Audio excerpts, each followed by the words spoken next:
Vous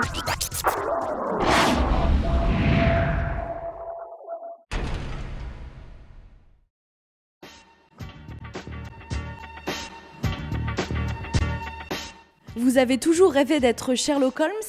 Quand vous regardez une série policière, vous savez à coup sûr et avant tout le monde qui est le coupable? L'expérience que l'on vous propose devrait donc vous plaire. Il s'agit du jeu interactif lié à la série Les Petits Meurtres d'Agatha Christie. Ce jeu est soutenu par Pictanovo, conçu par Territoire d'Images et développé par Keblo. Allons à leur rencontre. L'idée du jeu interactif est née de la rencontre que Territoire d'Images a eue avec le producteur de la série Escazelle Film.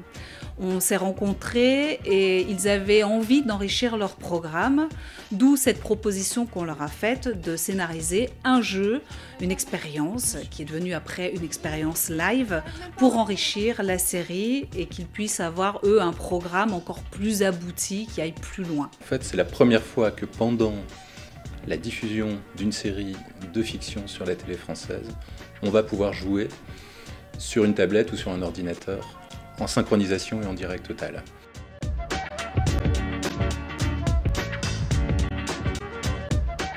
On va permettre aux spectateurs de regarder sur la tablette des indices qui n'auront pas tout de suite dans la diffusion de l'écran.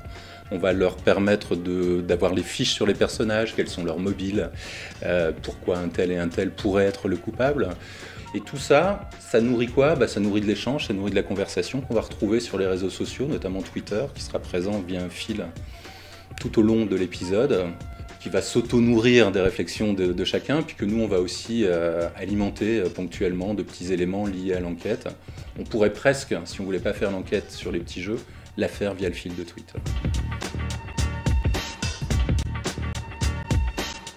L'idée, c'était peut-être aussi d'y amener les petits-enfants, d'avoir ce programme en famille, et puis d'avoir peut-être aussi des trentenaires qui regardent avec leur tablette parce qu'ils aiment bien faire autre chose en regardant un épisode, donc élargir le spectre. On a pris le parti de travailler sur vraiment cette ambiance fin années 50. On voulait garder le côté un peu décalé en fait, entre la tablette et l'univers digital et l'univers de la série et justement des années 50. Le graphisme devait être présent, il devait être sexy, un peu agréable, mais il fallait aussi qu'il soit très simple et très ergonomique et intuitif pour l'utilisateur. Vous inquiétez pas, si vous ratez vendredi à 20h40 l'épisode en direct sur France 2, il sera disponible pendant une semaine sur Plus, et sur le site de France 2, il suffit de resynchroniser l'expérience et cette fois vous-même en cliquant sur le bouton « Lancer l'expérience » et vous pourrez rejouer cette expérience autant de fois que vous voudrez pendant une semaine. Et on a créé par ailleurs un jeu interactif sur lequel on vous a mis les séquences du film importantes, les indices à aller chercher, et c'est une expérience qu'on peut faire sans avoir vu du tout l'épisode. En résumé, pour participer à cette expérience unique, il suffit de vous connecter au site internet du jeu via votre tablette ou votre ordinateur portable, de vous installer confortablement devant votre épisode de la série des Petits Meurtres, et c'est parti, désignez le coupable.